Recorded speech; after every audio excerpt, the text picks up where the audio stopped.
Hi, my name is Shibbler and I just put out an EP called Everyone's a Jazz Doctor But Me that I recorded in the backseat of this car here. Now, if you're familiar with me or my videos, then you'll probably know that I record all of my music in the backseat of this car, but I've never actually dedicated a video to explaining that process. I've never taken you through step by step of how I do that and why I do that. So that's what I want to do with this video today. I want to just take you through it and explain what equipment I use, how, where, and when I usually record, why in the car, and just take you through it step by step. So I'm going to load up the car now. I'm going to set off, and I'll tell you more in a moment.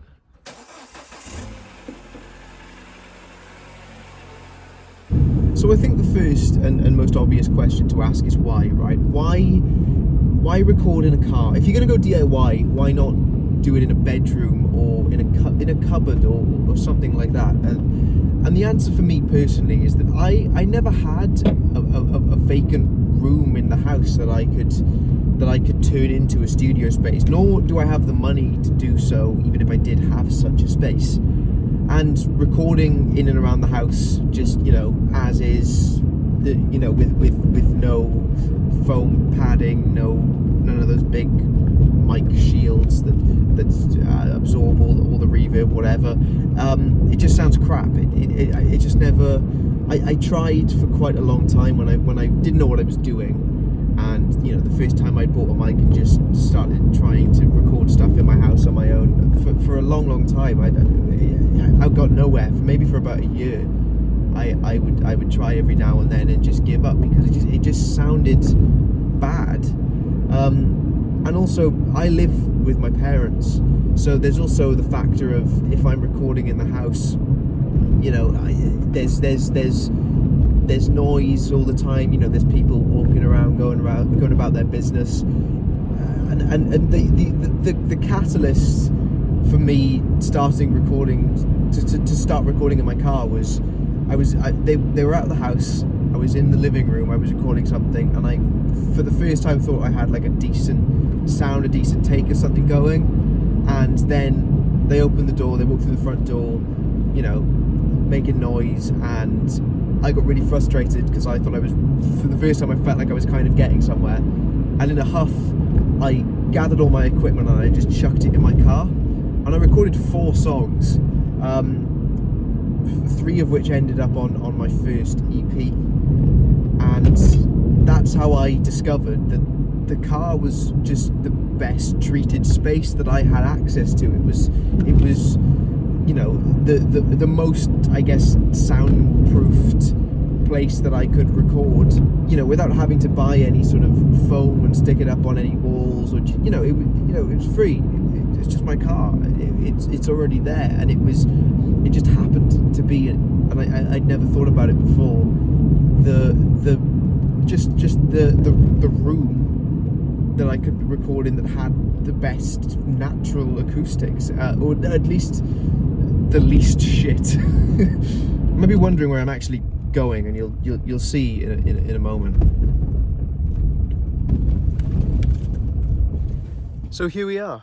This is one of the places that I usually like to come and record, for no reason that relates to the sound of the music. This isn't an essential step in the how-to guide, I suppose. But I mean, if your studio's mobile, like mine, you might as well come to somewhere nice. That's actually one of the main reasons that I haven't moved out of my car yet, because I can come here and be sat in the back seat in there and look out at all this. There's lots of wildlife here. There's wild horses that live on this marsh, and sometimes they come and trot up in their herds. I don't know what you call a group of horses, but probably a herd. They come around the car and they kind of circle and they see what's going on, and then they go about their business, and it's lovely. It's just where I like to be. I like to be outside, and I like to be surrounded by nature, and to be able to have my studio and bring it here and just like record my music. It's bliss. It's peace. I love it. So now I'm going to show you how I set everything up, and the first step takes place outside the car because I have to get this mic stand standing up in the footwell of the passenger seat. It's a full-sized mic stand, and so you know, it's not going to, you know, this is the only place it can go is if I set it up in the footwell of the passenger seat, and it can be quite fiddly. So I'm going to show you how I do that right now. So I kind of have the arm going through, like, and you'll see this when we go in there, but the arm's like going through between the passenger and the driver's seat, so it kind of sits in the middle there when I'm recording in the back, and the legs are splay out a bit further than they have room for, so it's kind of like a balancing act. Just push it down as much as I can. I'll show you all this now, actually. Yeah, come here. This car's absolutely stinking, so don't mind that. But basically, I push it down as far as it can go and just sort of fiddle it around, and then I pull the passenger seat in, so it just kind of locks it in place there. And then you can see like the mic is going to sort of sit between the seats. I'll also push the arm back into like this little corner, so that's keeping the balance as well. So the mic stand like stays upright, because sometimes it'll just like topple over and just, you know, fall down. So I wedge it in here and I wedge it in here, just so it all stays standing.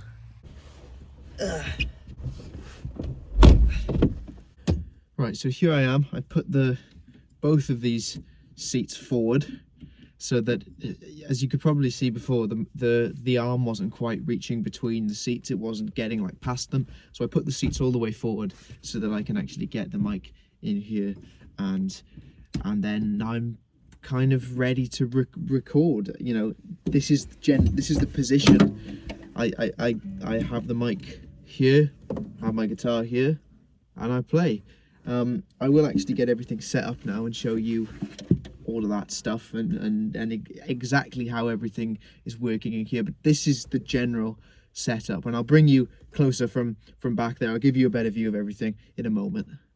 Right, so this is the setup right here. Let me see if I can get a nice view with everything in.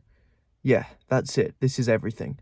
So I'm going to take you through every bit of equipment that I've got here, every single little bit. So even if you don't know anything about recording music, if you have a passing interest, I'm just going to show you very, you know, simply, but everything that you need to get started, because that's basically all I have here. There are no bells and whistles to this setup, as you can see. This is about as basic as it really can be in the 21st century, in the digital age of recording music. This is about as basic a setup as you can get away with. So I'm going to show you literally every single little bit of equipment that I have, so you know exactly what you need if you want to start recording music yourself. So here's what's going on right now. I have a microphone that's sitting in a mic cage. Attached to that mic cage is a pop filter. That whole unit is attached to a microphone stand that's sitting in the passenger footwell, like I had just shown you. There's a cable called an XLR cable going from the microphone into the audio interface. And the audio interface is plugged directly into my laptop via USB, and that's where my digital audio workstation is. Also, I have these crap, cheap pair of headphones that are broken, that allow me to hear what I'm playing. It is remarkably simple. There is this box, and 3 different things are plugged into it. The laptop plugs into it, the microphone plugs into it, the headphones plug into it. It's as simple as that. If you don't know what an audio interface is, or a digital audio workstation is, whatever, it's basically just one box. Laptop goes into it, microphone goes into it, headphones goes into it. It's so simple. The whole setup is so simple and so primitive that I have friends who make music in their bedrooms who laugh when I tell them about how I record and what I'm doing, and show them pictures and stuff of how I do this, because they kind of can't believe that I go through all of this effort. Because listen, this isn't practical. You know, a big advantage of having a space, a dedicated space where everything is always set up is that, you know, when you have an idea, you can just go in there and get it down. That doesn't work with a setup like this, because I have to, you know, I have to have a time, you know, I have to have the time to go out and set it all up, you know, get everything in the car, load up the car, come here, set everything up, and then get it. It just, you know, it you can't strike while the iron's hot, realistically, with this setup. But the alternative is nothing. You should never not make something just because you don't have the best equipment to do so, or the best facilities to do so. There should be the only barriers that you should be facing when it comes to creation is your own limits as an artist, not to do with the shittiness of all your equipment, right? I can't imagine how many aspiring musicians there are in the world who have never put out anything and never will put out anything because they can't achieve a studio quality sound with their little bedroom setup, and they get discouraged and they just, you know, pack it in. And I need to tell you that you'll never achieve a studio quality sound unless you have the money to pay for that. I don't. If you do, that's great. But if you're like me and you don't have the money for all that, and you just have a few bits of equipment and you want to make something, but you're scared to put it out because it sounds lo-fi, it sounds rough around the edges, you know, it sounds homemade, put it out. Because if you don't put out any music and you don't have people listening to it and people can't hear it, then how do you ever expect to be able to get to that point where you can achieve a studio quality sound, where you've honed your skills and practiced your craft? You know, you'll never get to that point if you don't start somewhere. Make stuff that you like with whatever you have, put it out under your own name and be proud of it and promote it. And then, you know, you will quickly look back on that once you've made another thing and go, that wasn't my best, I can do better now, and if I could go back and do this better, I would. But you're going to think that about everything you do. Don't worry about putting out something that is subpar in terms of audio quality. Just make something now, put it out, and do better next time. And just keep doing that. Because that's the thing, is that you as the artist, you will be so picky, and you'll be so... You'll know exactly what you want. You know what you want a song to sound like. And when you make a song and it doesn't sound like how you want it to sound when you envisioned it, you get discouraged, and you're like, oh, if I am not totally satisfied with how this sounds now, then no one else is going to be. But that's not the case. Even your most basic, your roughest stuff, people are going to enjoy. Some people are going to find something in it, and they will stick with you, and then they will be rewarded as you get better and as you improve and as you continue to put out better stuff. The people who were with you when you were, when you were recording super lo-fi EPs in your car, literally with just a hand-me-down acoustic guitar and your voice, and that's all that's on the track. Those people who enjoyed that then are going to be so rewarded for having stuck with you when you get to a higher place where maybe you can achieve something of a studio quality recording. You know, just do things, man. Don't let limitations like lack of space or poor facilities stop you from making the things that you want to make and sharing the ideas that you want to share. And I want to be living proof of that. That is is one of my goals with this YouTube channel, is to, kind of be able to inspire other people who were in the position that I was in a few years ago, when I had bought a lot of this equipment, well, pretty much all of it actually, a good few years ago, and didn't do anything with it for about a year and a half because like I was explaining earlier in the video when I was driving here, I would try to record things around my house and stuff just wasn't working, and I would get discouraged, and I gave up over and over and over again until I just got tired of giving up. And then one day I found something that worked for me. You know, like I said, I was tired of giving up, and so I started recording in my car, and I realized that worked for me, and now that's what I do.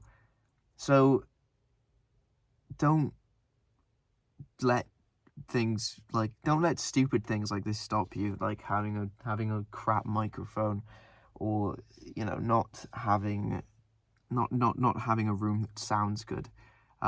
Just do the best with what you have and keep going. And if you're still here after all of that unsolicited motivational waffle, then I have to assume that you are someone who is interested in dipping your toes in something like this. So what I want to do now is actually take you through all the bits of equipment and like what everything cost, because I've mentioned all the bits individually, but what this costs to put together. I want to give you a realistic number of how much money you would have to invest to be exactly where I am and start putting out, you know, recording and putting out your own music. So this is a Rode NT1A microphone. It is the first microphone I ever bought. It's the only microphone I own. It's a condenser microphone. I wouldn't recommend getting a condenser microphone. They're pretty difficult to deal with.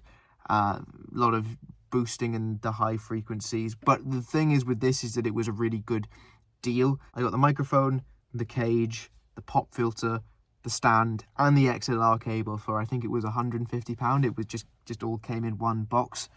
And I mean, you know, for someone just starting out, you can't really go wrong with that if you're really on a budget, like I was. It's you know, it's taken me this far, 2 EPs deep. It's not the best thing. I find it difficult to wrangle sometimes, but you know, it'll do the job. So this is a Scarlett Focusrite Solo something or other. This is what is going to come up when you look up budget interfaces. When you look up, you know, what's a beginner audio interface, you know, just this is what is going to be thrown at you. And I mean, again, I don't have wonderful things to say about it, but it does the job. I got this new for about £100, and I got this for Christmas like 6 years ago when I started, because I wanted to start doing bass covers on YouTube, and I did that for a little bit when I was in my early teens. But yeah, this is fine. You can get it secondhand. I'd imagine probably half the price, because there's so many of them out in the world and everybody's always upgrading from these. So I'm just gonna say you're buying it new. Let's you know, let's not give you a false idea because I don't know how much they're actually going for secondhand. So let's just say £100. So at the moment that's £250. These headphones, it says Roland monitor headphones RH5 on the side, but you know, any sort of headphones like these will do. It literally doesn't matter. I bought these to plug into an electric drum kit that I have, and I can also just use them for recording. And yeah, these cost probably about 20 quid. They're broken, but I still use them. They still do the job, no problem at all. So we're up to 270 now. I'm not going to include the cost of a laptop. I trust that you have a laptop or a computer or something that can run a digital audio workstation. But that's the next cost, is the cost of one of those. I have Logic. Can't remember exactly how much it cost. 200, I think. Let's stick that on. So what, we're at 470. Yeah, not cheap. It was more manageable for me, as I've kind of hinted at, as I've said at a few points. I built this up over time. I didn't buy it all at once. So when I actually sat down and really started recording, I kind of had all this stuff. But you know, there is going to be a bit of a hefty upfront cost if you don't have any of this stuff, if you're just starting out. But what I'm trying to do is break down the barrier of entry to music, recorded music, because if you are currently standing on the outside and you don't know anything about it, and you don't know what you need, and you don't know what a digital audio workstation is, you don't know why you need an audio interface, it can all seem so overwhelming, and I get that. I think as an art form, I mean, your music is the art, but there's, the recording it is it's a whole another dimension to just buying an instrument and playing music. So I find it's one of the most inaccessible. But I'm just trying to break that down for you and just show you that you don't need that many things. Might be a bit expensive, but it's totally doable for anyone. Anybody can do it. And yeah, and also speaking of instruments, buying and just playing and writing songs on an instrument, my guitar. This was a gift. Didn't buy it. Very lucky to have been given this as a gift from a family member. Let's just say £500. You can get a pretty good guitar for £500. I'd imagine that's what this cost. So sum total of all that, you're looking at about £1,000. Not nice, definitely not. I understand that, and I'm sure there are more ways that you can cut costs. But I'm just being honest with you and telling you actually how much everything here probably cost. So you know what it is. But it's not unachievable. And once you have all that stuff, just get recording and just make things. Just make as many things as you can. And when you have a collection of things, once you've made loads of things and you put them all together, and like, I kind of like all these things together and how they go together as one, put it out, share it with people, and don't just dump it on the internet like I did with my first EP. Start a YouTube channel, make TikToks. I don't know. Promote yourself. Don't just dump it and leave it. Tell people that these things that you're making exist. Just because they're primitive and rough and lo-fi, whatever, it doesn't mean that it doesn't matter, and it doesn't matter as much as a song that you hear in the radio because it had 12 different songwriters and 5 producers, and it was produced across 3 different countries. Whatever. Just know that any song that you make, as long as you're proud of it and as long as you believe in it and as long as it's the best that you can possibly do at that moment in time, stands on equal footing with any song made by a major star, a hugely popular band, recorded in a studio with and by professional producers and musicians, whatever. The circumstances don't matter at the end of the day, which is funny for me to say. It's kind of ironic for me to say, because I have taken the whole recording music in my car thing and kind of centered my online image around it. It's a bit of a gimmick to distinguish myself from other people. I just think it's something for some people to maybe remember me by, the guy who makes music in his car.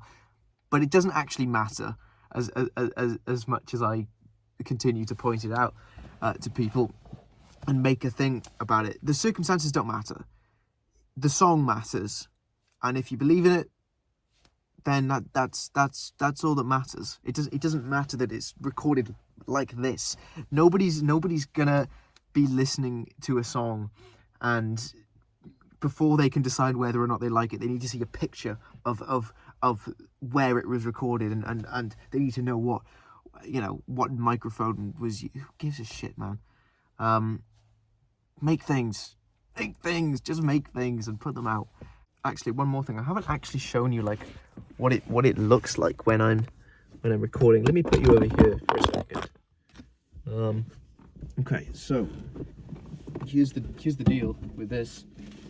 Got my laptop on the seat here, as you've been able to see, and then I put my headphones on, my broken headphones that are only held together by tape.